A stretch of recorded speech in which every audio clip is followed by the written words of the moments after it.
மாசி மாதத்தில் தேய்பிரையில் கிருஷ்ணபட்சத்தில் அமாவாசைக்கு முதல் நாள் வரும் சதுர்த்தி திதியைத்தான் சிவராத்திரி என்கிறோம். சிவபெருமான் பிரம்ம ரூபத்தில் இருந்து லிங்க வடிவத்திற்கு மாறி திருவண்ணாமலையில் அருளிய நாளை மகா சிவராத்திரி. அறிந்தோ அறியாமலோ கூட ஒருவன் சிவராத்திரி என்று விழித்திருந்தால் புண்ணியம் கிடைக்குமாம். சூரிய பகவான் கும்பராசியில் சஞ்சரிக்கும் மாசி மாதம் புண்ணிய மாதமாகவும் சுப நிகழ்ச்சிகள் செய்ய உகந்த மாதமாகவும் சொல்லப்படுகிறது. அமிர்தமான கங்கை இந்த மாதத்தில் 6 குளம், கடல் உள்ளிட்ட நீர்நிலைகளில் நிறைந்திருப்பதாக கூறுவர். ஆகவே புனித நீராடுவது சிறப்பு. மாசி மாத சிறப்புகளின் மகுடம் மகா சிவராத்திரி. மற்ற மாதங்களில் சிவராத்திரி விரதம் கடைபிடிக்க முடியாதவர்களும் மாசி மாதத்தின் மகா சிவராத்திரி விரதம் இருந்து வழிபாடு செய்தால் ஓராண்டின் அனைத்து சிவராத்திரிகளிலும் வழிபாடு செய்த பலனும் சிவன் அருளும் கிடைக்கும். இந்த இரவில் லிங்கத்தை ஒரு வில்வ இலையால் பூஜித்தால் கோடிக்கணக்கான மலர்களால் பூஜித்ததற்கு சமமான பலன் கிடைக்குமா. மகா சிவராத்திரி மகிமை நிறைந்தது. உணவு, தூக்கம் தொடர்ந்து 5 புலன்களையும் கட்டுப்படுத்துவதே இந்த சிவராத்திரியின் நோக்கமாகும். சிவராத்திரி அன்று கண் விழித்து சிவபெருமானை வழிபட்டால் நம் பாவங்கள் அனைத்தும் விலகும் என்கிறது புராணம். சிவராத்திரி விரதம் அனுஷ்டித்து மகாவிஷ்ணு மகாலட்சுமியையும் சக்கர ஆயுதத்தையும் பெற்றார். பிரம்மா சரஸ்வதியை பெறும் பாக்கியம் அடைந்தார். நந்தியம் பெருமான் சிவராத்திரி மகிமையை எடுத்து கூறியதை அடுத்து முருகன், சூரியன், சந்திரன், மன்மதன், இந்திரன், அக்னி, குபேரன் ஆகியோர் நல்வரங்கள் பெற்றார்கள் என புராணங்கள் சொல்கின்றன.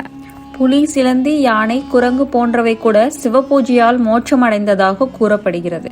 மகா சிவராத்திரி விரதம் இருப்பவர்கள் முதல் நாள் ஒருவேளை மட்டும் உணவருந்தி உபவாசமாய் இருக்க வேண்டும். மகா சிவராத்திரி அன்று காலையில் குளித்து சிவசிந்தனையுடன் அன்று இரவு 4 காலங்களிலும் கண்விழித்து வழிபாடு செய்ய வேண்டும். அடுத்த நாள் காலையில் குளித்துவிட்டு சுவாமி தரிசனம் செய்து அடியார்களுடன் உணவருந்தி உபவாசத்தை நிறைவு செய்ய வேண்டும். சிவராத்திரிக்கு மறுநாள் சிவபுராணம் படித்தோ அல்லது கேட்டோ பகல் பொழுதை கழிக்க வேண்டும்.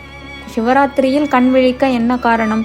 தினமும் நாம் அனுபவிக்கும் நித்திரை தாமத குணத்தின் வெளிப்பாடு என்றும் விழித்திருப்பதன் மூலம் அந்த குணம் கட்டுப்பாட்டுக்குள் வருகிறது என்று சொல்லப்படுகிறது. சிவராத்திரியில் விரதம் இருந்து உறக்கத்தை தவிர்த்து இறை சிந்தனையில் ஈடுபடும் போது புலன்கள் கட்டுப்படுகிறது. அந்த நிலையில் நின்று இறைவனை போற்றி வழிபடும் போது உணர்வுகள் உருகி பிரபஞ்ச பேரியக்க ஆற்றலை கிரகித்து உயர்ந்த ஆன்ம விழிப்பு நிலையை அடைய முடியும் என்று சொல்லப்படுகிறது.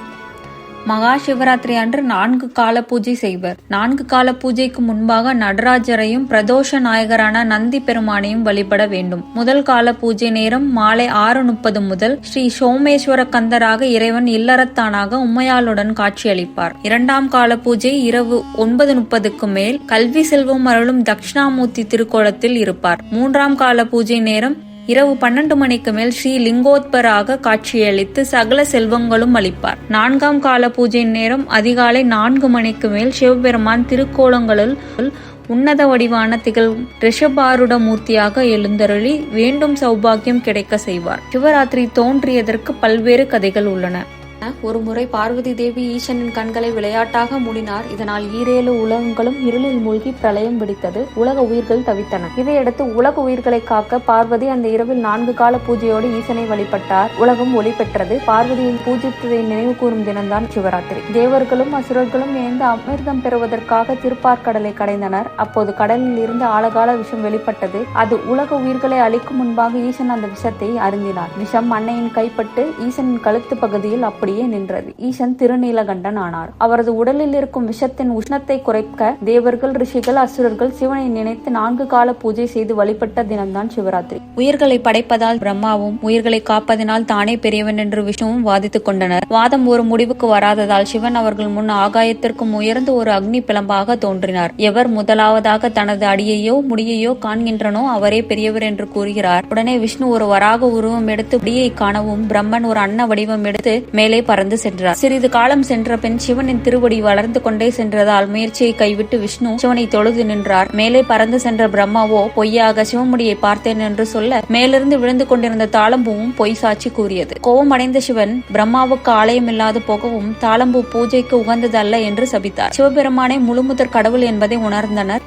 சிவபெருமான் ஜோதி என திருவுருவம் காற்றி நின்று அருளிய இடம் திருவண்ணாமலை.